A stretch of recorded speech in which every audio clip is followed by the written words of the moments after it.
wanted to introduce myself. My name is Professor Sangeeta Ray. I'm a professor of English and Comparative Literature and an affiliate faculty with the Department of Women, Gender, and Sexuality. I'm also the faculty director starting this year of our Center for Literary and Comparative Studies. And I'm also, of course, a huge fan of Professor Merle Collins. So it's my pleasure today to introduce Merle Collins, who is a distinguished university scholar, teacher, and a renowned Caribbean writer, poet, and novelist.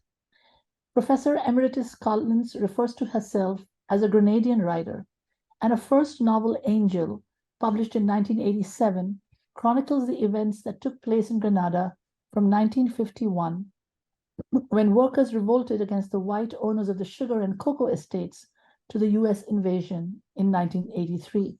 That novel skillfully wove the familial with the political as it followed the characters Dutsi and her daughter Angel, and I quote, in a richly developed vernacular. Collins is also the author of The Color of Forgetting, 3 collections of poetry, Because the Dawn Breaks, Rotten Pomerac, and A Lady in a Boat, and 2 collections of short stories, Rain Darling and The Ladies Are Upstairs. Her new work that we're celebrating today, Ocean Stirrings, a work of fiction in tribute to Louise Langdon Norton Little, working mother and activist, mother of Malcolm X and 7 siblings, published by Peepal Tree, and which just came out because Merle sent me the press release, is a moving and deeply feminist work of fiction in tribute to Louise Langdon Norton Little, working mother and activist, mother of Malcolm X and 7 siblings.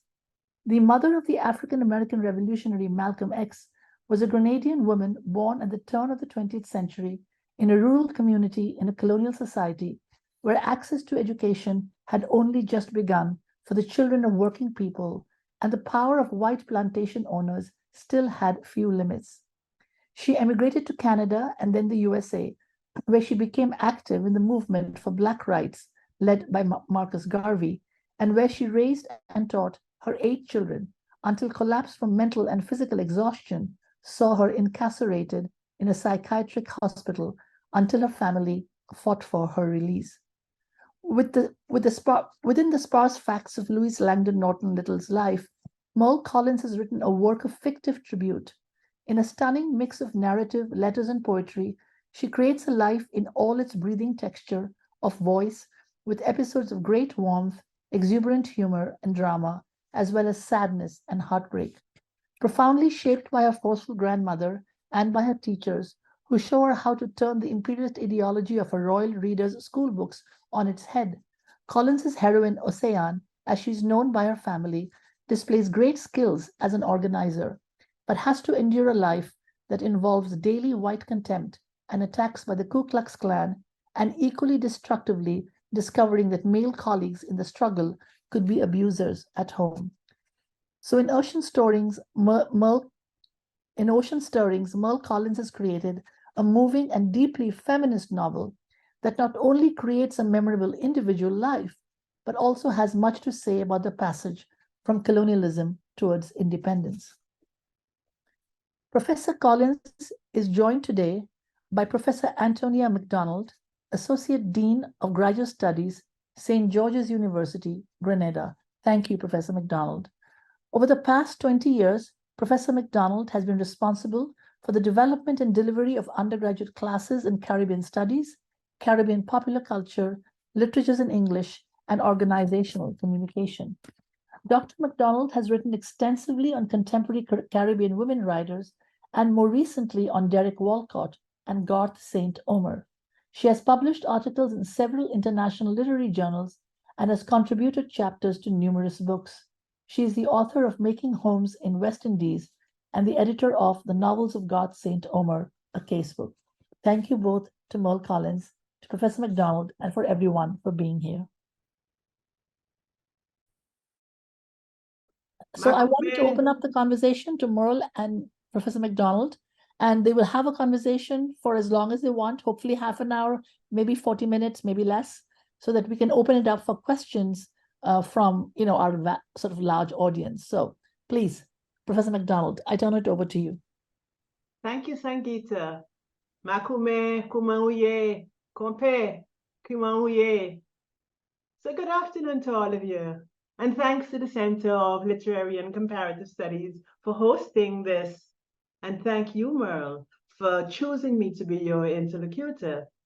I am truly honored to be in conversation with you on your most recent work. Moi vle trouver un manière pour raconter l'histoire moi. I want to find a way to tell my story. And I have chosen that particular phrase to start off our conversation for two reasons.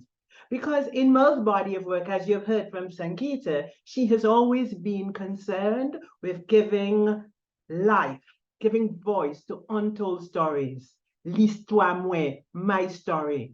And so she has been consistent in her engagement with the tangle of memories of these past events and the need to emphasize these stories. Now, it's important to say here that for Merle, I find that what is at stake is not necessarily the truth. In fact, in her essay, if you remember, Tout moun ka plewe, everybody bawling, we note how frequently she would say to us that everyone had a different interpretation of how they remembered Hurricane Janet and Hurricane Ivan. And she would say, that will have to be her memory. I remember it differently. So I'm going to use that to talk about the ways in which we are given a fictional account of the life of Louise Norton. Louise Langdon Norton Litton, many names. Yes, as Sangeeta said, she grew up in La Digue, she migrated to Canada and then to the US. But in Merle's creative reenactment of that life, notice how she reorients official history. Because in the long title, yes, Louise Langdon is known as the mother of Malcolm X, but she is positioned first as a working mother, then as an activist, then as Malcolm X's mother, but not only Malcolm X and his 7 siblings, because all of these things constitute part of Louise's history. And so I want to say that in the framing of Louise, that we know in the book by her home name, that Merle has bequeathed her, Ocean, we have set this woman, Louise Langdon, amidst a pantheon of strong Grenadian women who have populated Merle's other books.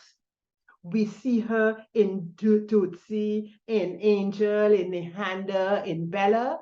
And so what Merle has done is that she has made space for her amidst these women, but she's also made space for working class Grenadian women, our foremothers, our grandmothers, whose stories have not been told, but whose voices continue to echo in our head, voices that demand an audience. And so now we're going to have the pleasure of hearing Merle bring those voices to life. Merle? Thank you. Thank you very much. And thank all of you. Thank you, Karen. Thank you, Sangeeta. Thank you, CLCS. Thanks to all of you for being here. And Sangeeta said something very dangerous there when she invited us to talk for as long as we want to. But, you know, we try not to really follow that because if it's as long as we want to, it can get dangerous. But Antonia just invited me to give you something of the voice. So before I say anything else about the novel, I'll read from the very first chapter so that you get a sense of this. It's chapter 1, 1896, a La Digue morning. And La Digue is the rural village in which Louise Langdon was born. From the hills of La Digue, and I should pause here to say that it's just starting to rain, and you are very likely to hear a lot of noise from the rain. From the hills of La Digue, they can look down at the ocean, talking secret to the sands, shoo-shooing playful, intimate, running up and easing back, down there near Labé, the tongue that is theirs. People say it is the second tongue of their island, Grenada. But for those who live there, Labé, which some also call Grenville, is the first.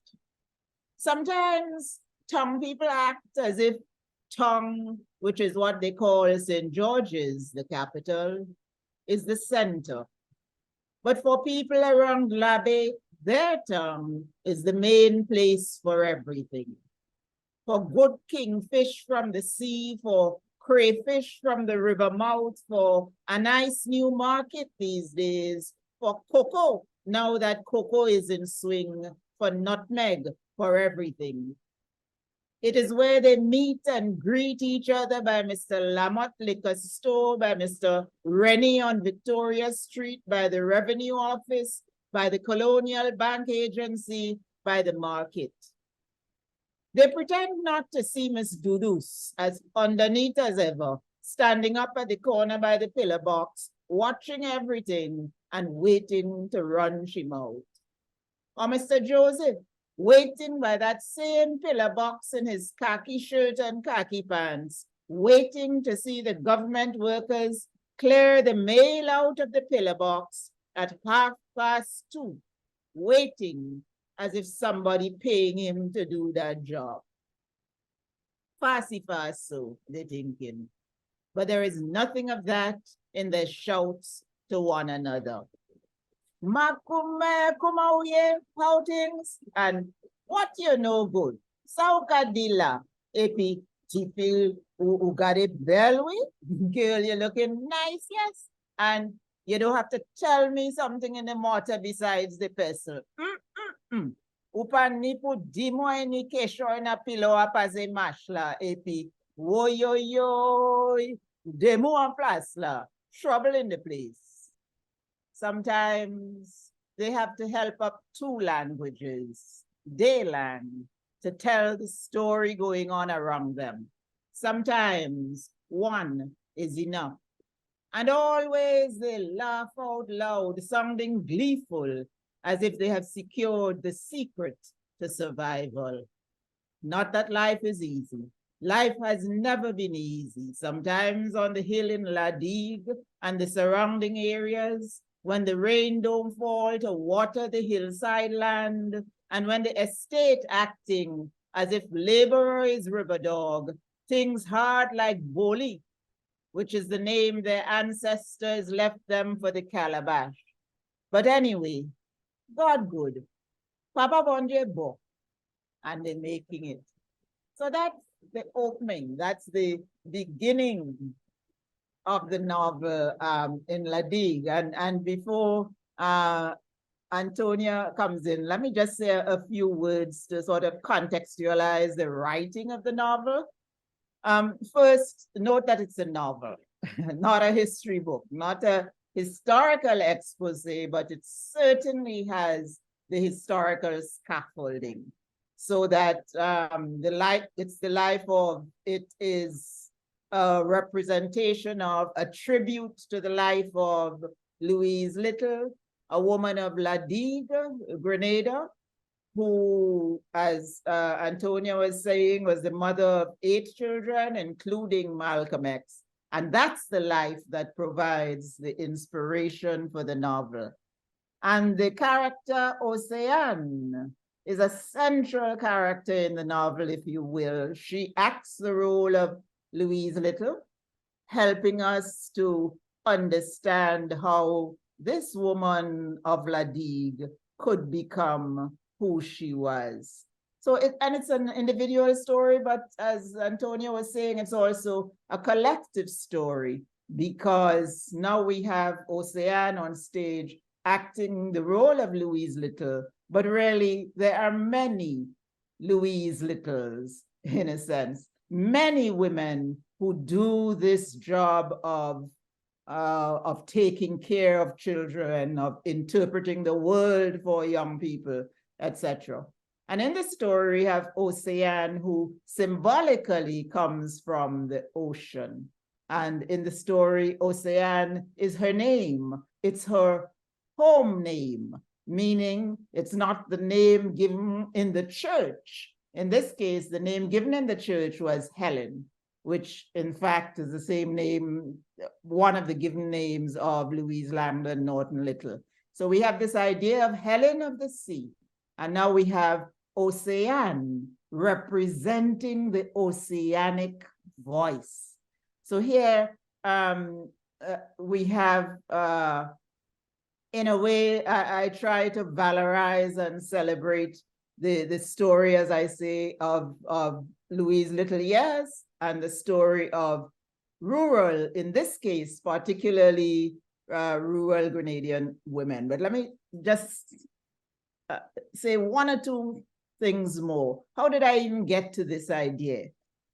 It came after reading the autobiography of Malcolm X, and it really came before I even realized it.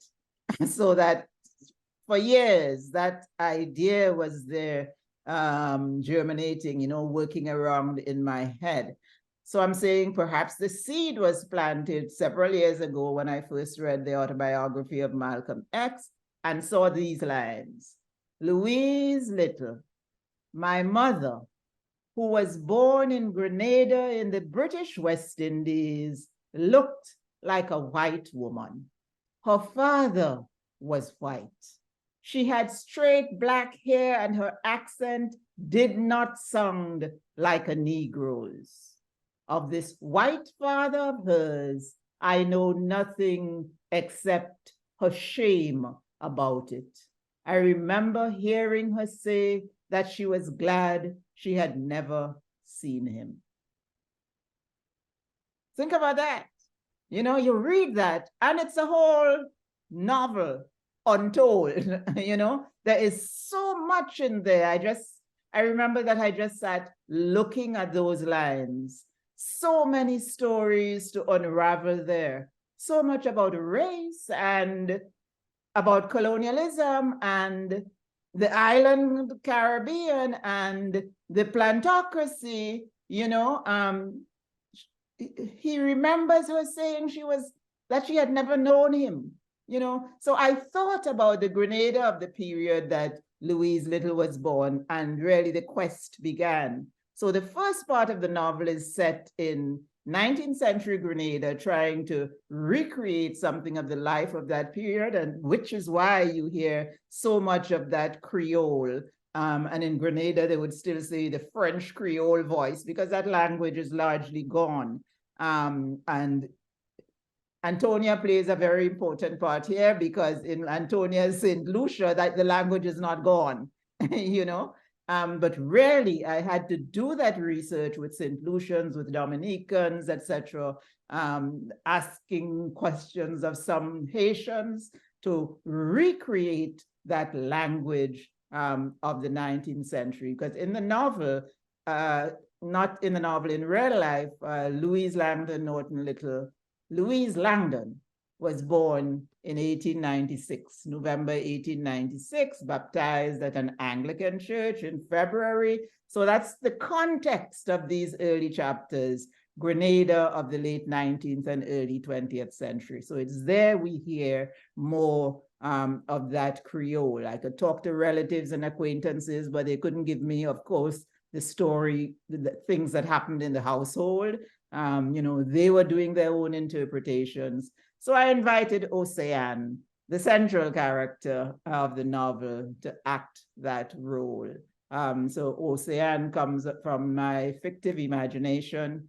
And of course, she inherited the ocean from her grandmother. She inherited the ocean from her grandfather, from all of those relatives, from all of those people who were dragged across the Atlantic Ocean. And one more thing, Antonia, and believe me, this is the last thing I'm saying for the moment, but the other person whose writings really helped to give me some direction was Louise Langdon's son, Wilfred, who was born in 1920. And I should say that he was born in the same year as my mother.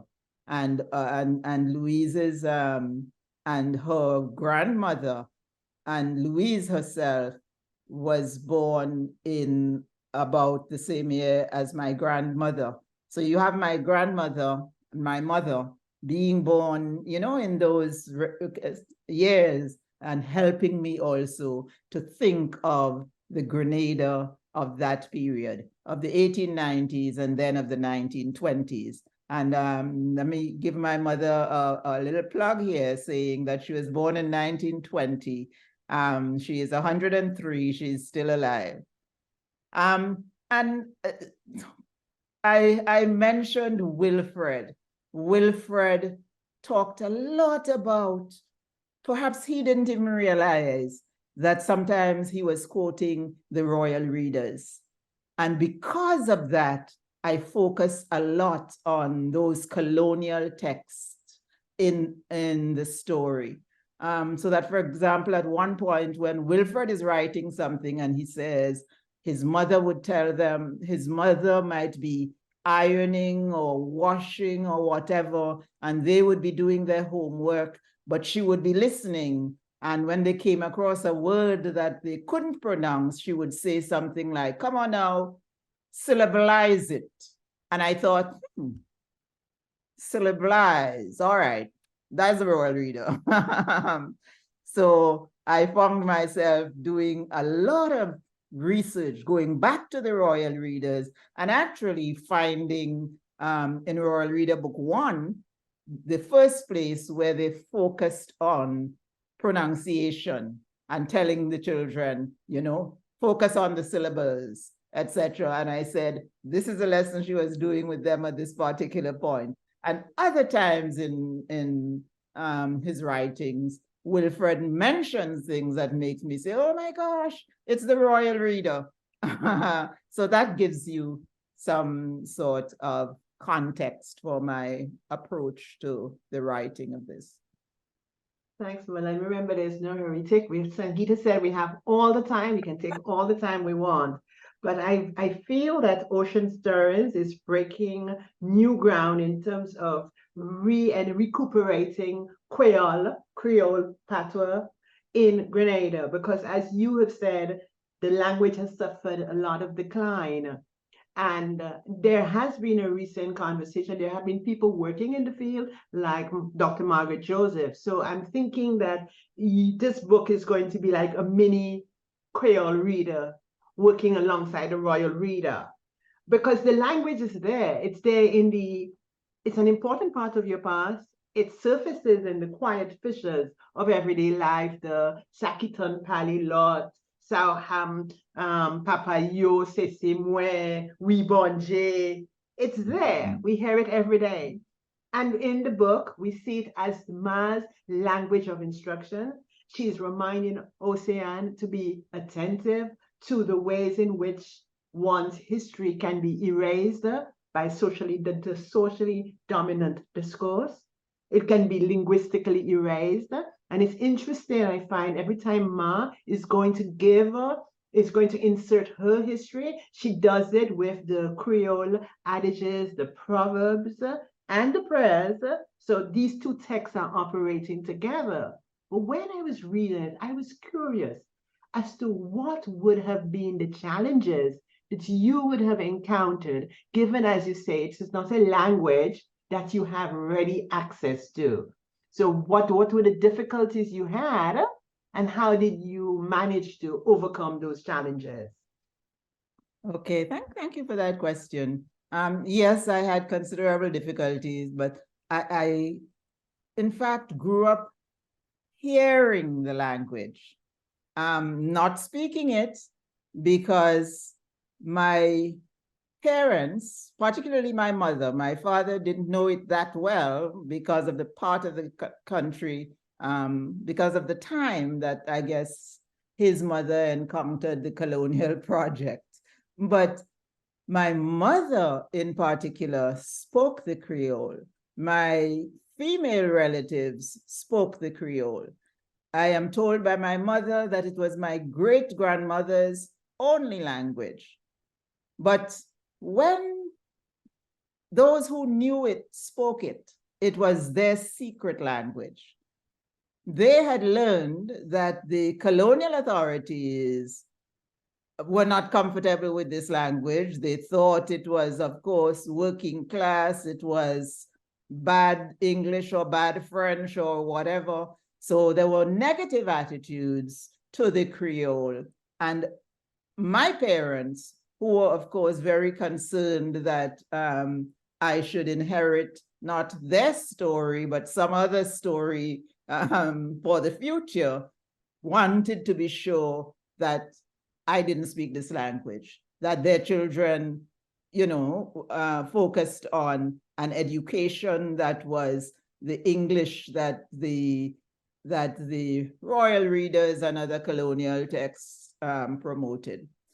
But of course, as children will, we were always listening and picking up little things, and parents forgetting sometimes, especially when they got angry, and saying words to you. As I listen to you now saying, for example, to you, Antonia, saying Sakitan Pale Lot, I thought, yes, I remember that. Now, Sakitan Pale Lot is something that comes from, in my memory, is there because my mother is from a rural area, and from up to the age of 7, I lived in this area, Hermitage, and people would stand on the hill, very oral culture, would stand on the hill to announce a death. And the announcement would be, Sakitan Palela. And then what would follow that would be, Veronica, daughter of whoever, Aleo. And of course, you hear not just the words, but the chant. So what Sakitan Pale Lot means, who hears, tell the others. Who here, tell the others. Veronica is gone, oh. Veronica has died. Yeah, so this is a death announcement on the streets, and as I hear you, Antonia, just say those few words, it takes me back all of those years. And, so I have a kind of understanding of the Creole when it's spoken. Yes, I understand the rhythm, so I can hear something of that. Now my mother at 103 would be saying, muttering things in Creole. So because as she goes back, doing that traveling back to her own childhood, that's the language that seems to come to her most readily. So because of my parents' rural experience, the Creole was not such a strange language for me. But as I say that, of course, I don't speak Creole. I can give you a few interesting sayings, etc., but I don't speak Creole. Recently, and here, Antonia, this helps to answer this. Recently, I started Creole classes. I took a Creole class, I remember, with one young man, an undergraduate student at the University of Maryland. I asked him to teach me. He was a Haitian student in LASC, the Latin American Studies Program. I asked him to teach me, so we did a few classes.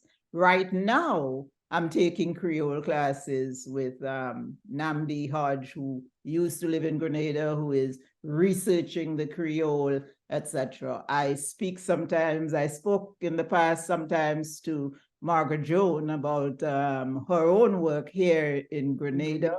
I've been speaking to Maurice Lagrenade, who wrote Mwakale, and is doing her own research from her knowledge of French and her interest in the Creole.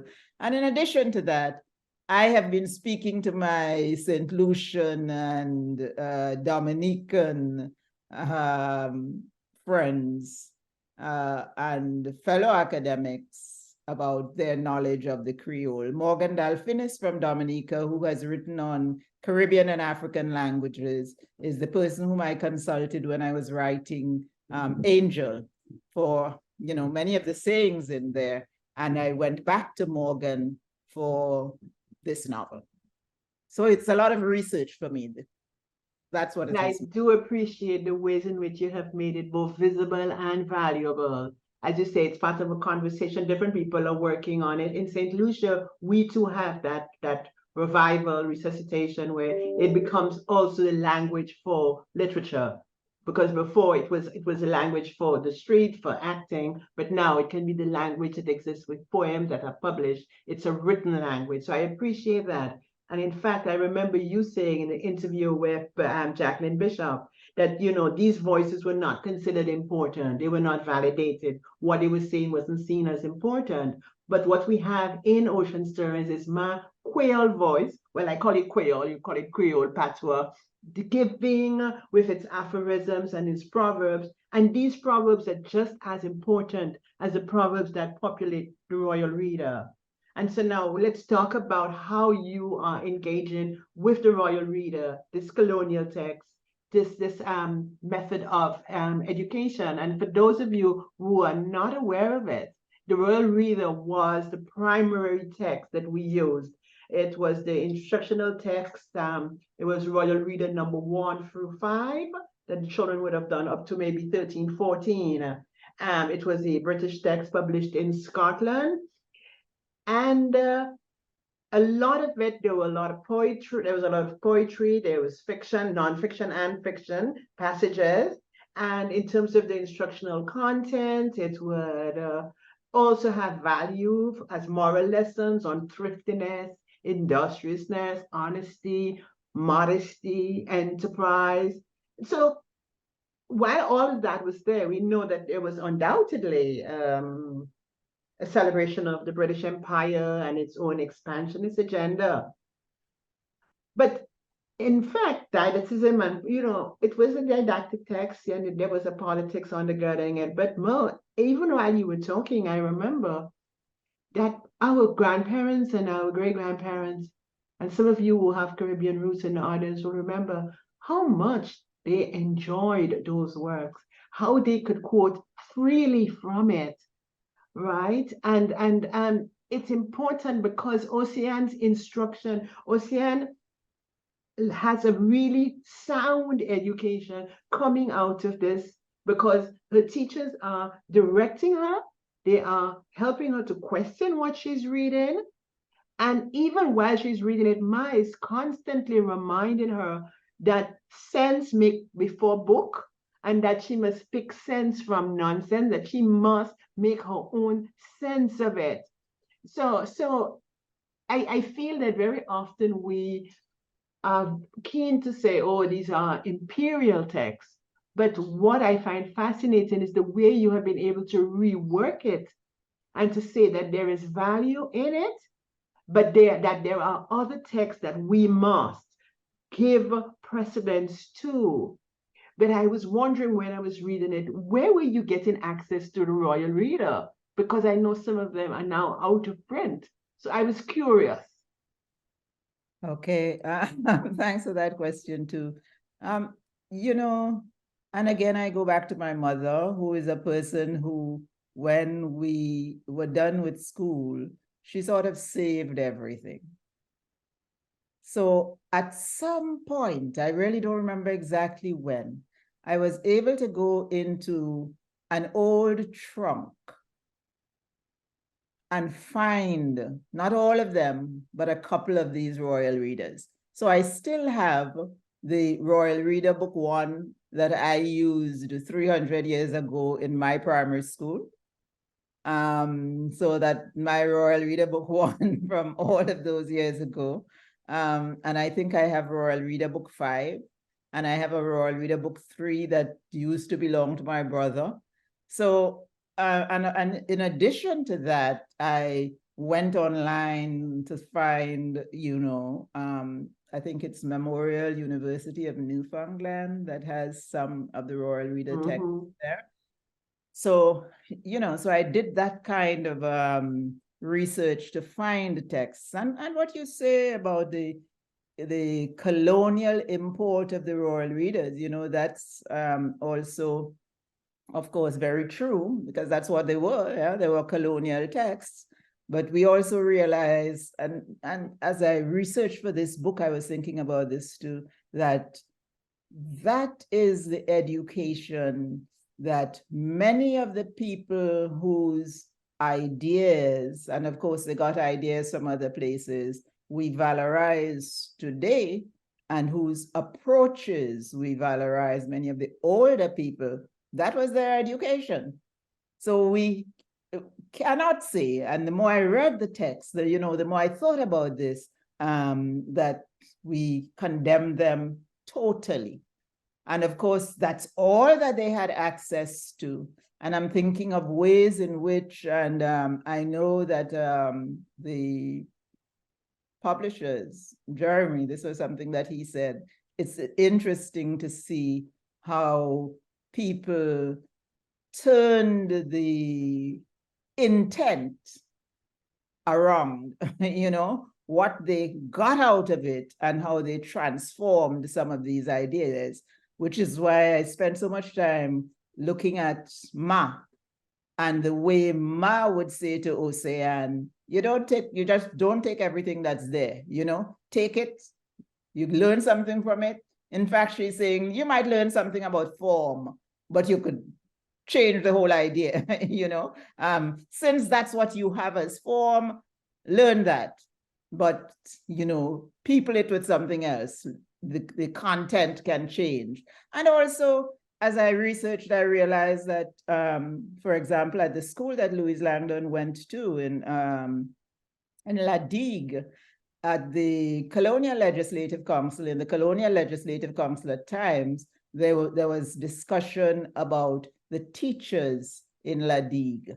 They were saying that this is supposed to be one of the rural, what did you call them? Lower division schools, meant to produce really agricultural workers. But something is happening in La Digue because, that school is doing so well that we could almost make it an upper division school. But they don't really want to do that with the rural schools, because the rural schools are meant to produce agricultural workers. Yeah.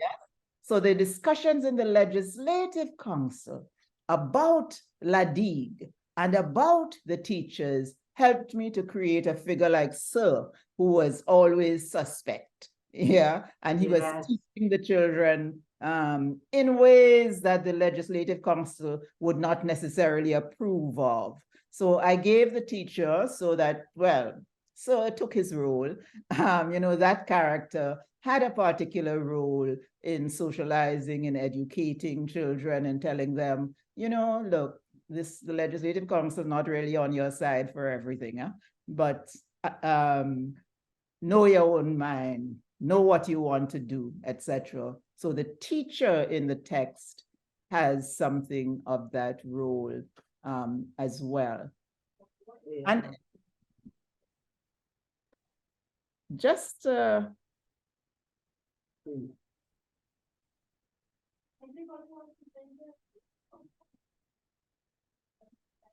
just a little bit from, I lost it. But it's a little bit from, I'm remembering when Ocean first goes to, when she's in the US and she first goes to Nebraska, she is remembering something from the Royal Reader to help reorient her to this area of the US. She's thinking, remembering a lesson from the Royal Reader that says, Omaha, capital, Nebraska.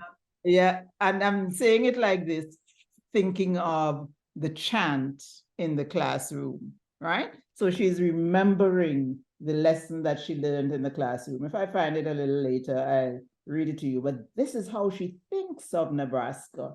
And she's wondering if the people of that area are in fact benefiting from what they say is happening in Nebraska now, that it's, you know, things are moving forward. So she's wondering if they are benefiting from all of that. But think of it, her context for that lesson is the royal reader, you know? Absolutely. She has to sift through that in order to understand this space where she is living. And in fact, she had to do the same thing when she went to Montreal, because she learned Montreal from the royal reader. And she had to go there and sort of unlearn and learn at the same time. But that was her beginning. So in fact, the royal reader ended up not intentionally, but teaching her some of these critical skills. And it was fascinating to me to go back and look at that. So let me just read this little bit here from chapter 14. And this is 1903, 1904, the royal reader's nursery rhymes. Mm-hmm. At the end of part 1 of the first book, and the first book is Royal Reader Book 1, they read nursery rhymes, and Mr. Ansel doesn't even have to tell the class to learn them.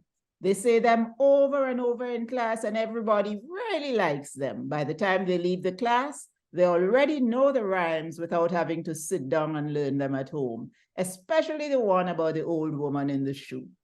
And later in Standard 5, sometimes when they hear the little ones behind them in Standard 1 saying those rhymes, they would look back and smile.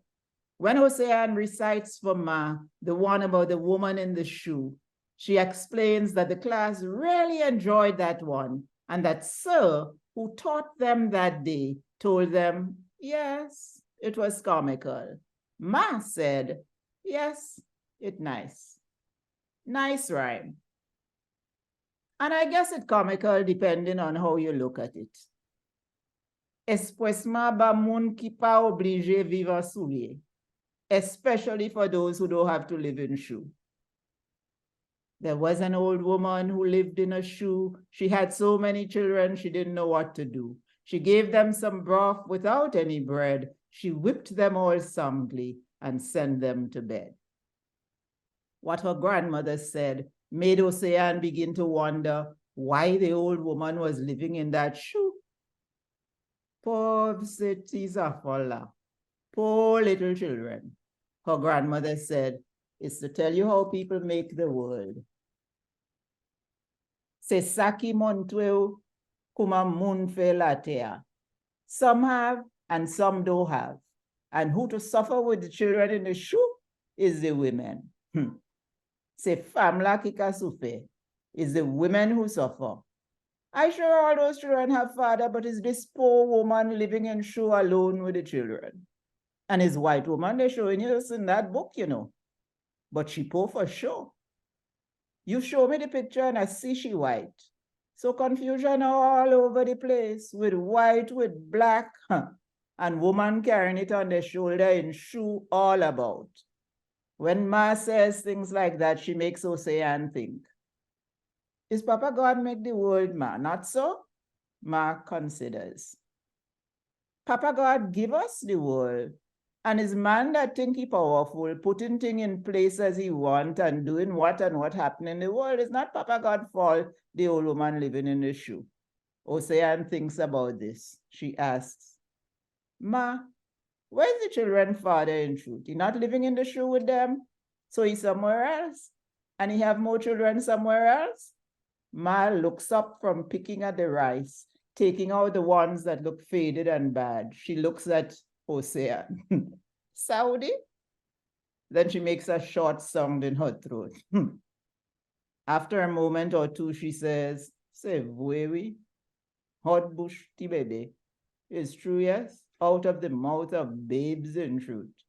Say your rhyme and go to bed. Ou même tes affaires aiment poser grand monde question. You little children like to ask big people questions. Go to bed." Ocean went. That night she dreamt that her father was living in a shoe, but she couldn't see his face. He had a lot of children, but they were scattered around the shoe, and he was sitting down inside it, looking out at them. She kept trying to see more, but when she leaned forward, the sea came rushing towards her. She was afraid she would drown, so she turned over in her bed, came awake, and lay for a long time in this bed that Ma told her Papa built long ago for Amélie. Still remembering the sea, like a mountain in her dream, rushing at her, Ocean lies looking into the darkness. So again, you see, this is a nursery rhyme. This is the royal reader, but Ma is helping her critique, think about it, interpret. So the community's voice. Alors, we will now have people posing questions. It will be I have 100 questions. Antonia, but it's a wonderful one more. opportunity to open it up to questions from other people. So does anyone have any questions of Merle? Sangeeta? I would say if you could, if people could maybe raise their hand and I can ask people to write. Thank you. And then you can unmute yourself. Yes. Stephen, please go ahead. Yes, thank you very much, Merle. That was fascinating. The best discussion I've ever heard of using nursery rhymes. I want, on reference to Grenadian Creole, were there any songs that were important? Haitian Creole has some songs that are important, even church songs and hymns. Were there songs in Creole in Grenada at that time that were influential? Yeah, there were the songs that I knew growing up. You know, there's Plaza Bete Moena Purinden. I'm not going to try to sing, but that's one that came to my thoughts right away. Then there's Bamoyeti Bo, right? And I think too of Louise Little's daughter, the last daughter, who was 2 when her father died and 10 when her mother was committed to an asylum, talking about the way her mother sang to her in Creole and in French. And I would think those would be the Creole songs, and perhaps the one French song. What is it, Antonia? I have it in the book as well. Alouette, jete alouette. Remember? Alouette. Jete alouette. Yes. Alouette, jete plumerai. So Yeah, that's a nursery song that most parents use to make the children go to bed. You would make them clap their little hands, you know? So I'm pretty sure. And I'm pretty sure that's the French song, that last daughter of Louise Little. She didn't say which one, but when she said French, and some people were using this as evidence that she spoke French. So it's those. So, you know, so one French song and the Creole songs. Thank you. Does anybody, I can't see everybody at the same time. So yes, please, Morgan, please.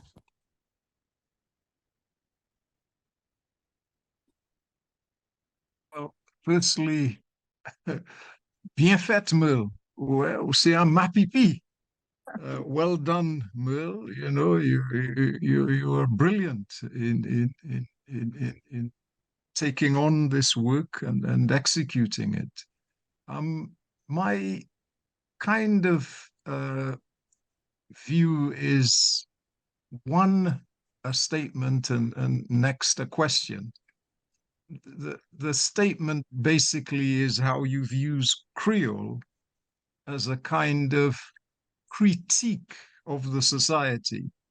The Creole is critiquing the colonial world. It permeates it, but it's also a social commentary on it.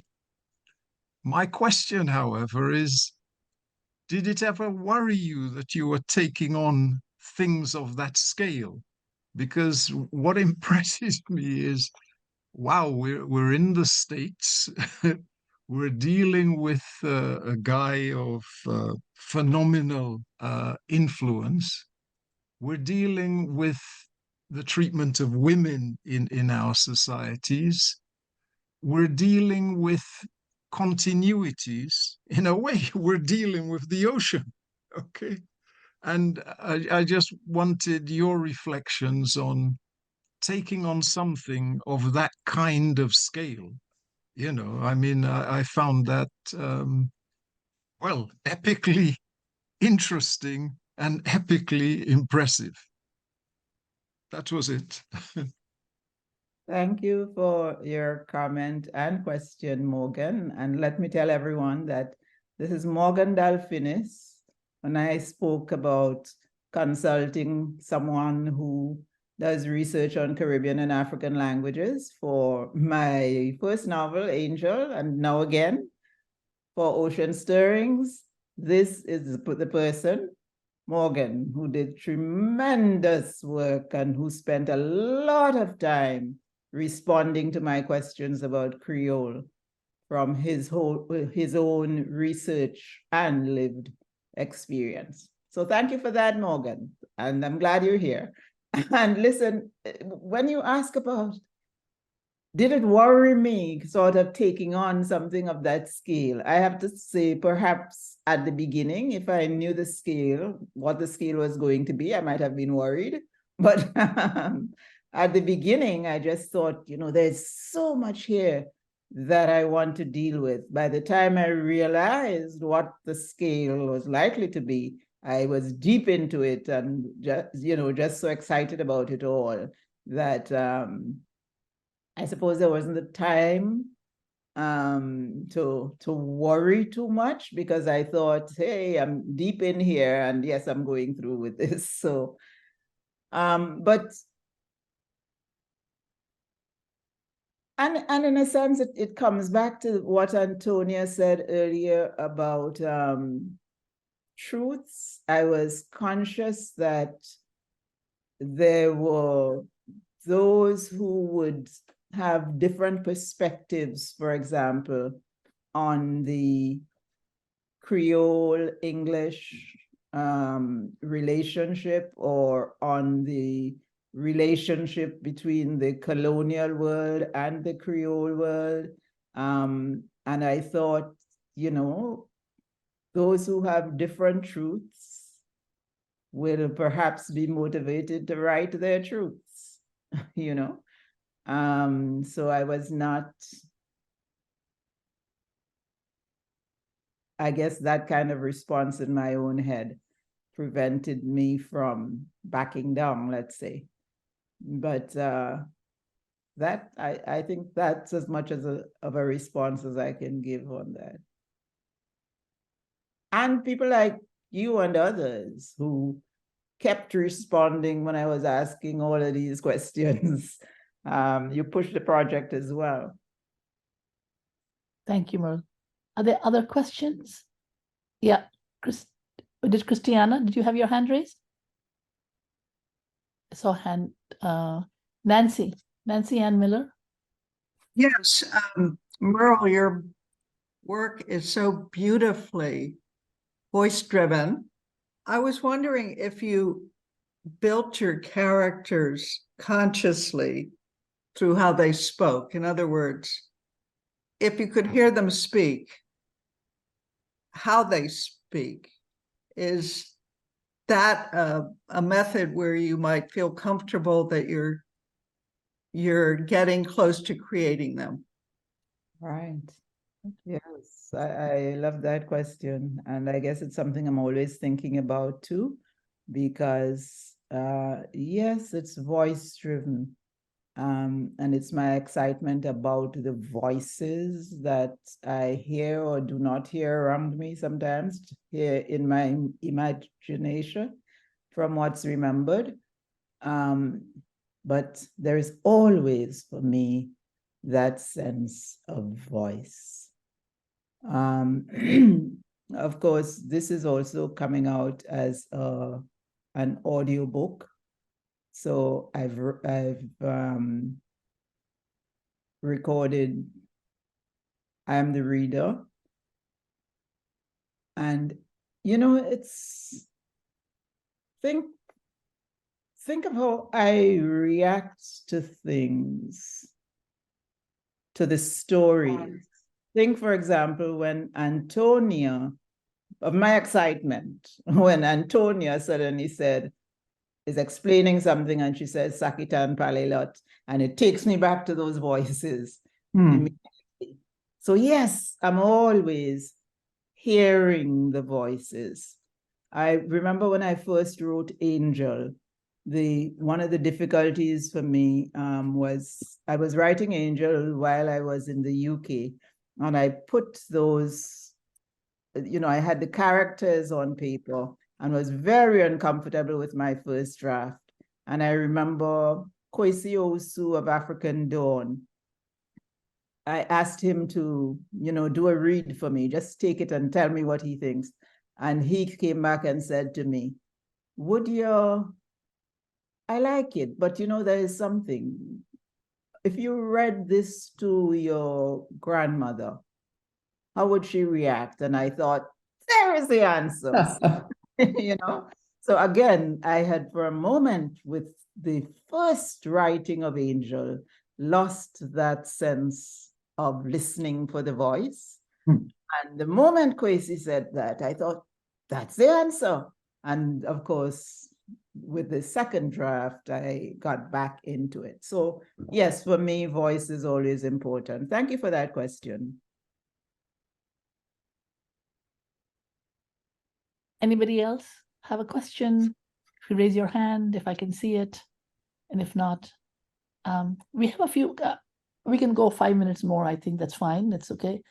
Antonia, did you have a question you haven't asked that you would like to ask of Merle? Ask Merle this question. So Merle, I return to the letters to Ma. Okay, written, the titles are in Creole, and then the English is in a subordinate position. Okay? And in these letters, Ocean says, come with me. Help me to pick sense from nonsense.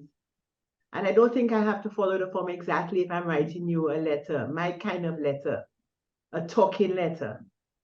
Vini epi moi, vini avec moi, come with me.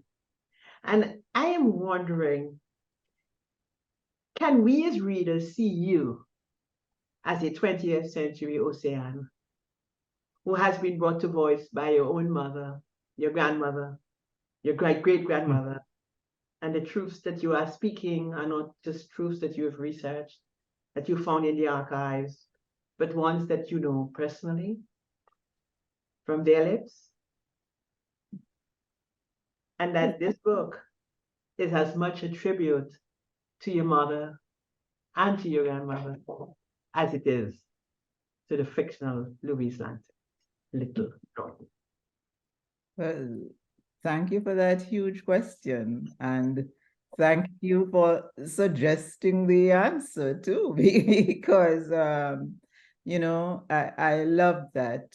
I love the answer that you're suggesting in there.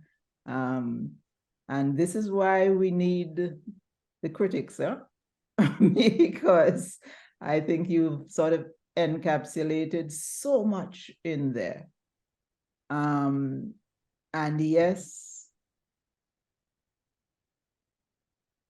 it is definitely, I was thinking as much a tribute to the women of Grenada and the women of Louise Langdon's La Digue as it is to Louise Langdon as an individual. But when you put it that way, I say, yeah, that tribute to my mother and a lot of my maternal relatives in particular, that tribute is certainly there. And I guess not only because of the voice, but also because of the oceanic story. Because notice that I say that the central character is Ocean, really representing those oceanic voices. And it's not only about an individual, it is about a collective experience. And the experience that my mother and others my maternal relatives guided me to and showed me, even when they said that's not what they were doing. Yes, but that is an important part of this too. So thank you for the question. Thank you for suggesting the answer. And I feel that I didn't even really have to answer there because, you know, you had it in there. Thanks. Thanks for that. I feel like one of those modern reporters who ask the question and lead you to the answer. But ladies and gentlemen, Makume Kope, I want to close with the evocation of Ocean's last words in Ocean Stirring. And it's a phrase that captures the resilience of Louise Langton Norton Little in as much as it describes Merle's creative sensibility and her monumental contribution to Caribbean literature.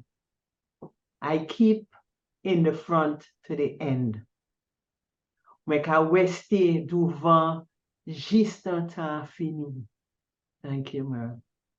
Thank you. Oh, thank you so much. I want to thank everybody for showing up. We've had at one point we had almost 100 people. So it's a great tribute to Merle. Merle, I look forward to reading the book. You know, it just came out. I'm sure everybody is. And thank you, Professor MacDonald, for your presence here today and all the collaborative work that has gone on to make this book possible. Thank you, everyone. Bye-bye. Thank you all. Thank you, Merle. Thank you, thank you, thank you. Honor et puis respect.